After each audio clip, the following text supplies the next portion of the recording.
Viewer discretion is advised.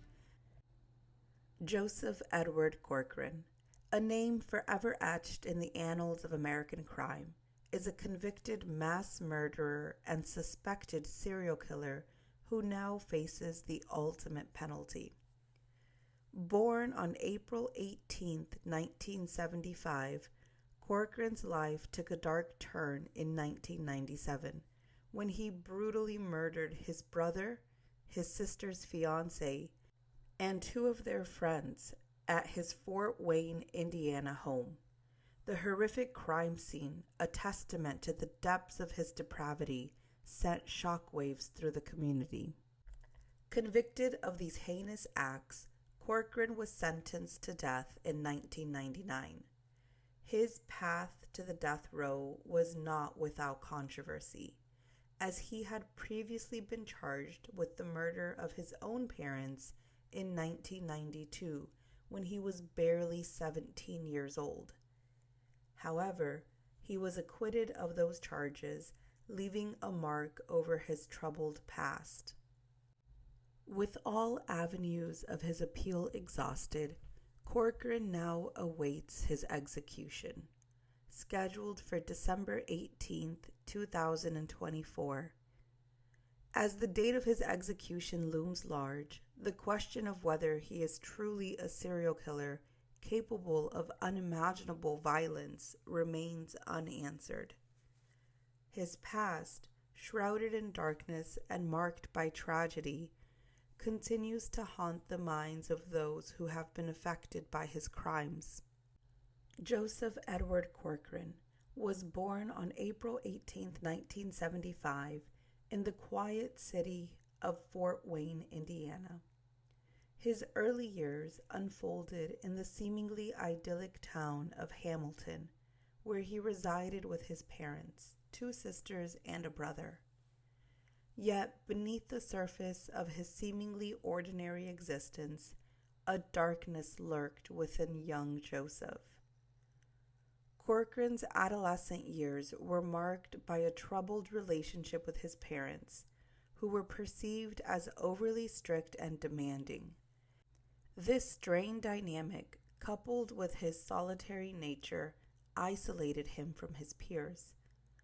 Despite his striking movie star-like appearance, he remained a loner, struggling to forge meaningful connections with others.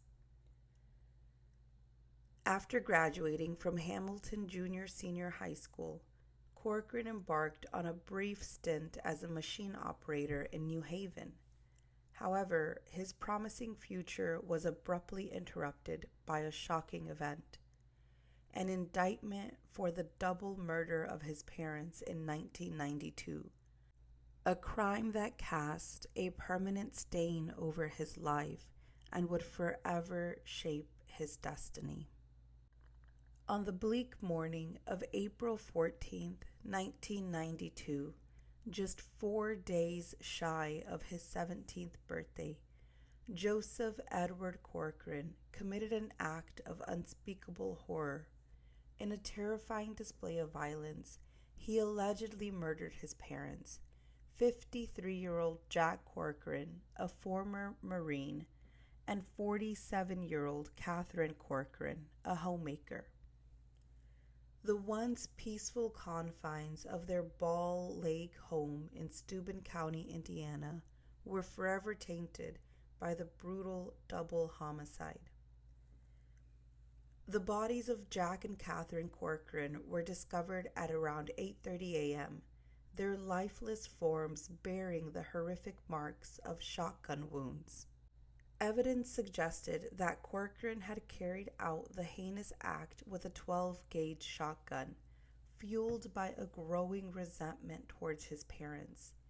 He believed that their strict discipline, the sale of a car he had coveted, the destruction of his music tapes, and the imposition of religious obligations had pushed him to the brink.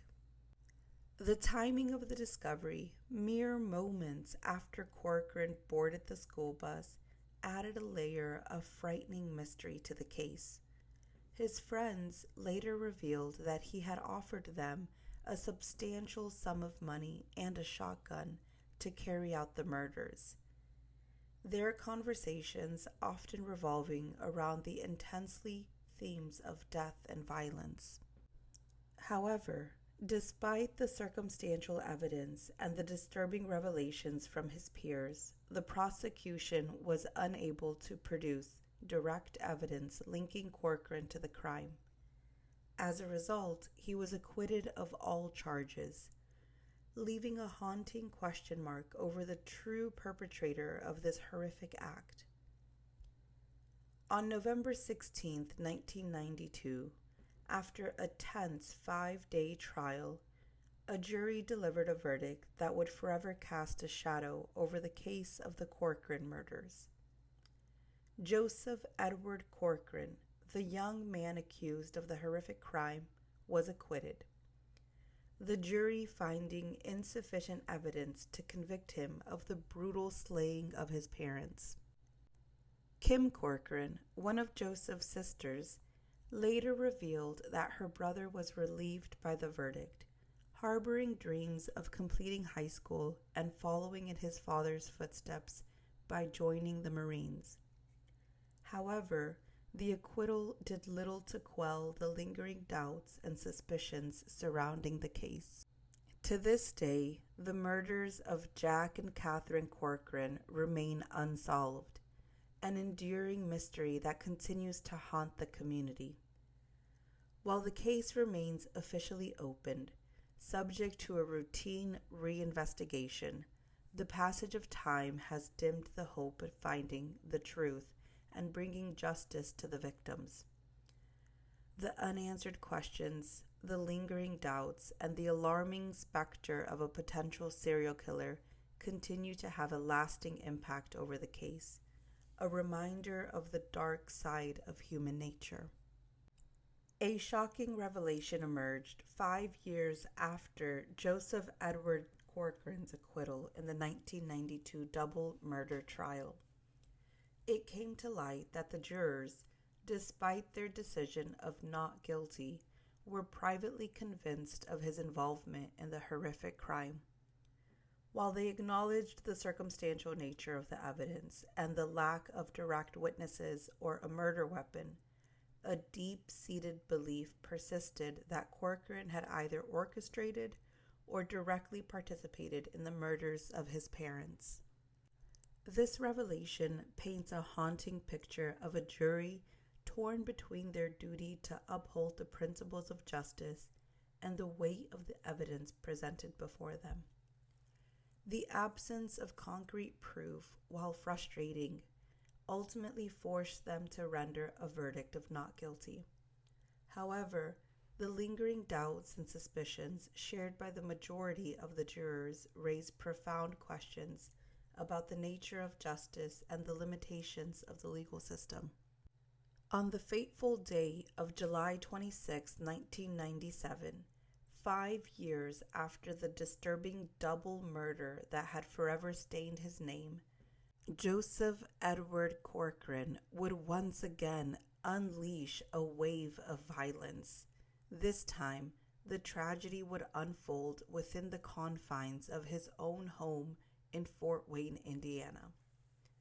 That fateful day, Corcoran's 30-year-old brother, James, shared the house with him, along with their sister, Kelly Nieto, and her 32-year-old fiancé, Robert Scott Turner. Joining them were two friends, 30-year-old Timothy G. Bricker and 30-year-old Douglas A. Stillwell.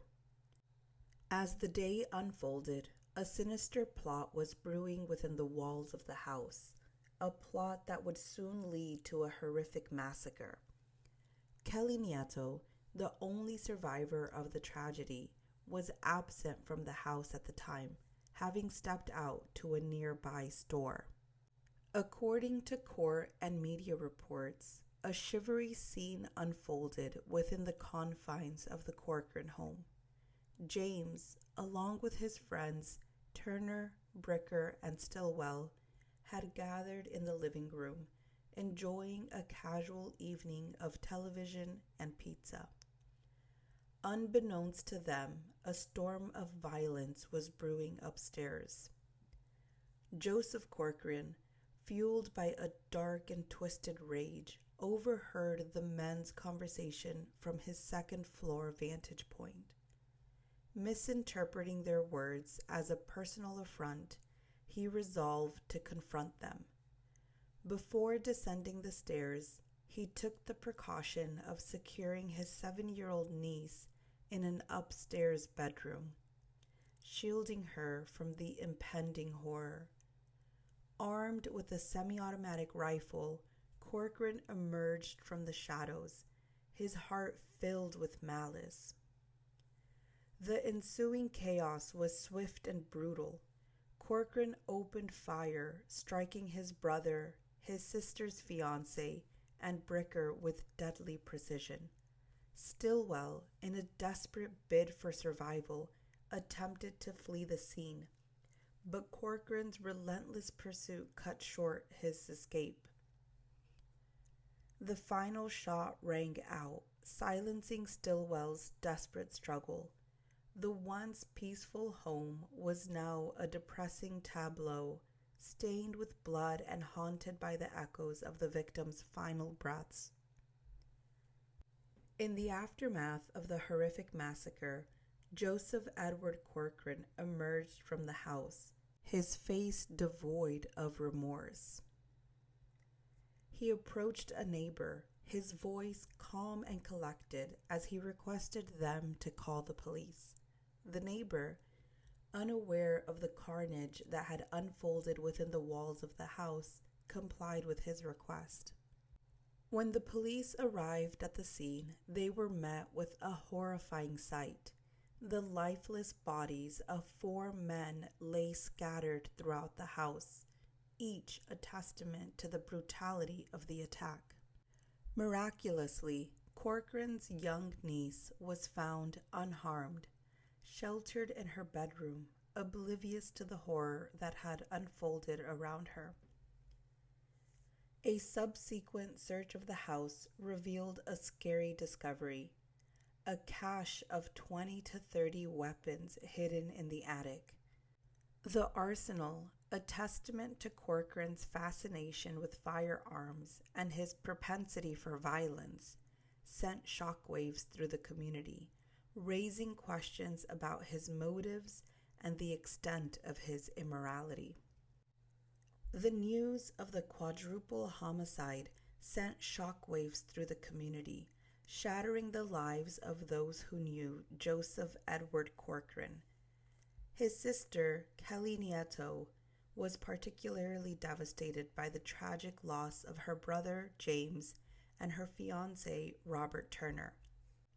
The horrific events of July 26, 1997, cast a shadow over the past, illuminating the frightening possibility that Corcoran had been responsible for the double murder of his parents in 1992. Nieto, who had once fervently defended her brother in court, now saw the truth with a clarity that was both heartbreaking and terrifying. The acquittal that had once brought a sense of relief had been a cruel illusion. The loss of her parents, followed by the brutal murder of her brother and fiancé, had irrevocably shattered her life. She openly expressed her grief and anger, blaming Corcoran for the destruction he had brought upon her family. The 1997 Fort Wayne murders, a horrific crime that shook the foundation of the community, would forever be etched in the annals of Indiana's darkest history. The case, a reminder of the depths of human atrocity, continues to haunt the minds of those who were touched by the tragedy. On July 28, 1997, just 2 days after the horrific quadruple murder that had sent shockwaves through the community, 22-year-old Joseph Edward Corcoran stood before a judge, charged with the 4 counts of murder, one for each of his victims. The gravity of the charges were immense, as Indiana state law allowed for either the death penalty or life imprisonment of such heinous crimes.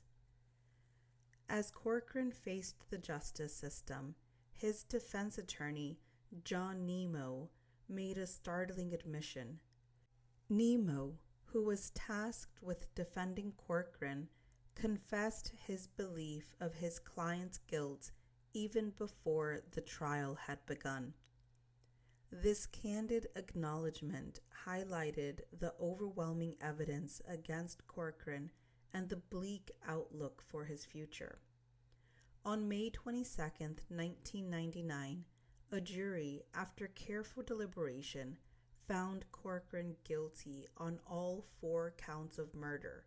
2 days later, the jury delivered a verdict, unanimously recommending the death penalty for each of the 4 victims. The weight of their decision was a stark condemnation of Corcoran's actions and a recognition of the horrific nature of his crimes. On August 26, 1999, Judge Fran Gull of the Allen County Superior Court imposed the ultimate punishment. Corcoran was sentenced to death for each of the 4 murders, a sentence that would seal his fate and ensure that he would pay the ultimate price for his heinous crimes. Since his conviction in 1999, Joseph Edward Corcoran has languished on death row at the Indiana State Prison, a grim reminder of the ultimate punishment. His journey through the labyrinth legal system, marked by multiple appeals and setbacks, has been a protracted ordeal. Despite these efforts, the death sentence, initially vacated and then reinstated, loomed over him, an ominous shadow that threatened to consume his life. As of June 2024, as the state prepared to schedule Corcoran's execution date, he stood as one of the 4 inmates who had exhausted all legal avenues, their fates sealed by the relentless march of justice. The wheels of justice began to turn once more as Indiana sought to carry out the ultimate punishment. On June 26, 2024, Attorney General Todd Rokita filed a motion with the Indiana Supreme Court requesting an execution date for Joseph Edward Corcoran. This marked a significant step in the state's resumption of capital punishment, a practice that had been halted for 15 years since the 2009 execution of Matthew Eric Wrinkles.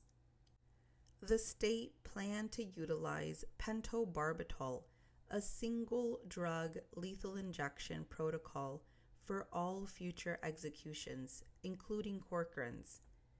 Governor Eric Holcomb defended the decision to reinstate capital punishment, asserting that it was a just punishment for heinous crimes. When such evil is on display, I personally believe in this, he stated. However, Corcoran's legal team vigorously opposed the death warrant, citing his mental health as a mitigating factor. They argued that Corcoran suffered from paranoid schizophrenia, a condition that had manifested in delusional beliefs, including the notion that he was being tortured by prison guards with an ultrasound machine. The defense also raised concerns about the state's lethal injection protocol, questioning its efficacy and potential for causing undue suffering. Despite these appeals, the Indiana Supreme Court approved Corcoran's death warrant on September 11, 2024, scheduling his execution for the early morning hours of December 18, 2024. This marked the first execution in Indiana in 15 years, a bleak milestone in the state's history of capital punishment. Kelly Ernst, Corcoran's sister, expressed a complex range of emotions, in response to her brother's impending execution. While she acknowledged the pain and suffering he had inflicted on her family, she did not feel that his death would bring closure.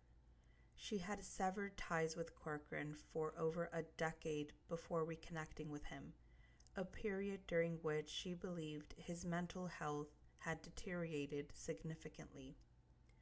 Ernst's decision not to attend the execution reflected her conflicted feelings and the profound impact of her brother's actions on her life. As the clock ticks towards the grim deadline, Joseph Edward Corcoran, the convicted murderer, awaits his fate. Scheduled for execution by lethal injection before dawn on December 18, 2024, at the Indiana State Prison, Corcoran stands on the precipice of eternity. The cold, sterile confines of the death chamber will soon become the stage for the final act in his tragic and violent life. The specter of death looms large, casting a shadow over the Corcoran's final days. As he contemplates his impending demise, a whirlwind of emotions must surely swirl within him. Fear, regret, and perhaps a glimmer of hope may battle for dominance in his mind.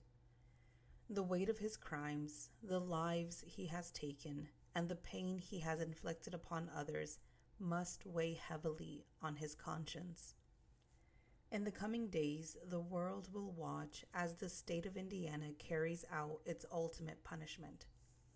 The execution of Joseph Edward Corcoran will mark a somber moment, a stark reminder of the consequences of violence and the fragility of human life. If you are watching this video right now, know that Joseph Corcoran has been executed as of 12:44 a.m. on December 18th, 2024. His last meal was Ben & Jerry's ice cream. When he was asked any last words, he said, "No, not really. Let's just get it over with." As we close this episode, our thoughts and condolences are with the victims' families for all our stories. Losing a loved one is never easy, but losing them in such a violent way is a wound that never fully heals. As always, we thank you for your support. Don't forget to subscribe to Crime Cat Podcast for more bone-chilling, wicked, and twisted episodes.